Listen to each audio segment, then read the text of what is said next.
Jock Kane. Personal life. Kane was born in Coatbridge, North Lanarkshire, in 1921. His mother died in childbirth. Raised by his father with the help of aunts, he was educated at St. Patrick's High School in Coatbridge. Kane was married twice, first to Alexandra in 1949, with whom he had two sons. Kane had met Alexandra in Greece, where she had been a member of the Greek resistance. Alexandra had been imprisoned during the Second World War for helping to evacuate Allied soldiers stranded there after the Battle of Greece. Kane married Cynthia, his second wife, in 1983.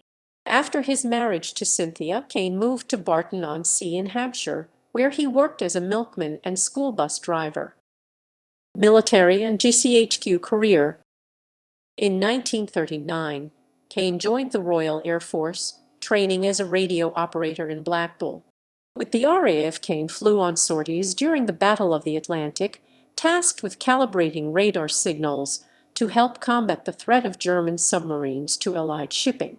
Kane also served with RAF squadrons supporting Allied forces in North Africa and Italy, and was sent into occupied Yugoslavia in 1944 and Greece. After leaving the RAF at the end of the war, Kane was recruited by intelligence agency GCHQ in November 1946. He was posted to a listening station at Hawklaw, near Cupar in Fife, Scotland. Raw intelligence material would be supplied by Hawklaw to Bletchley Park, known as X Station, to be decoded. During the Cold War, the target of Kane's interception efforts at Hawklaw were the Soviet Union and its allies behind the Iron Curtain. Much of the material collected at Hawklaw would be subsequently transferred to the United States National Security Agency for further analysis. The Cupar station was one of a number of British Y stations, monitoring the radio communications of Soviet naval vessels. Kane served with GCHQ in Istanbul, Aden, Singapore, Hong Kong, and Belfast. He retired from GCHQ in November 1978. GCHQ whistleblower. By the early 1970s, Kane had been working for GCHQ for more than 25 years, having worked in almost every section of the organization.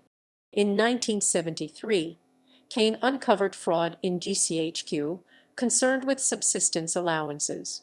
Staff sent on training courses had been collecting their full allowance over a weekend, when they were already home. Fraud that Kane found in the GCHQ outpost of Little Sai-Wan in Hong Kong concerned employees renting apartments at lower rates than their £600 rent allowance, then submitting false invoices for the higher amount and sharing the difference with their Chinese landlords. Kane had worked in Hong Kong until 1976. Senior GCHQ officers were also involved in the fraud, and Kane found that senior management at GCHQ were not interested in his complaints. Kane believed that these activities could expose staff to blackmail by hostile intelligence agencies. Aspiring had already been uncovered in Little Sai-Wan, with 150 people arrested for spying in Hong Kong from 1970–1976. His allegations also concerned the loss of secret documents and the collection of material from wastepaper baskets by Chinese cleaners, which he had established by intercepting communications between Chinese intelligence agents. Lax security at GCHQ was another target of Kane's allegations. Kane said that there were no proper controls of photocopiers, with no record of the number of copies taken. In addition, too many people had access to highly classified material, and staff were often found in high-security areas without the necessary clearance. Though Kane was criticized by his GCHQ colleagues for taking security too seriously, he had subsequent meetings with Special Branch, the Director of Public Prosecutions, the Security Commission, and Member of Parliament Kenneth Warren. Warren subsequently advanced Kane's complaints with Prime Minister James Callaghan. To investigate Kane's complaints, Callaghan appointed a senior civil servant from the Home Office, James Waddell. Waddell's report was finished in April 1979 and never published. The new Prime Minister, Margaret Thatcher, described Kane's allegations as unfounded to Parliament, As a consequence, Waddell hinted to a journalist that his report had not concluded that Kane's allegations were without foundation.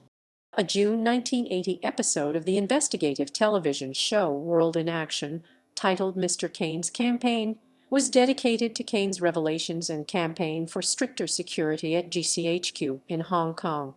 The program was modified after having been restricted from being broadcast by the Independent Broadcasting Authority. Kane's 1984 memoir GCHQ, The Negative Asset, was confiscated by special branch and remains unpublished. The publishers of his first memoir, Robert Hale, were served with an injunction to prevent its publication. Details of the manuscript of The Negative Asset were published in the Washington Post in 1985. Kane denied leaking the manuscript to the newspaper. Copies of The Negative Asset were seized from its London publisher and from newspapers that had been considering serialization of its contents. Police officers from Special Branch also traveled to New York to seize manuscripts. The publication of Kane's 1987 memoir, The Hidden Depths of Treachery, was also subsequently halted by an injunction served on the publishers Transworld Publications, Limited. The two books had been written by Kane following his failure to end what he believed was the widespread existence of fraudulent activities in GCHQ. Kane was never prosecuted for his actions, which took place alongside the Jeffrey Prime affair and the ABC trial. Kane had also provided information to the defendants in the ABC trial. The Daily Telegraph said that these events gave the ring of truth to Kane's criticisms.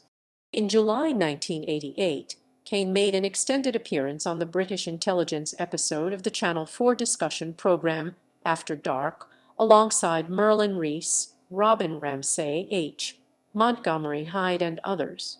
He discussed with the former Home Secretary why he had been singled out by the authorities and said, as reported by the Scotsman, in reasoned and deliberate voice, "Special Branch arrived at my house in Hampshire on a Sunday morning, and I endured 3 days of intense questioning. I was never arrested or charged.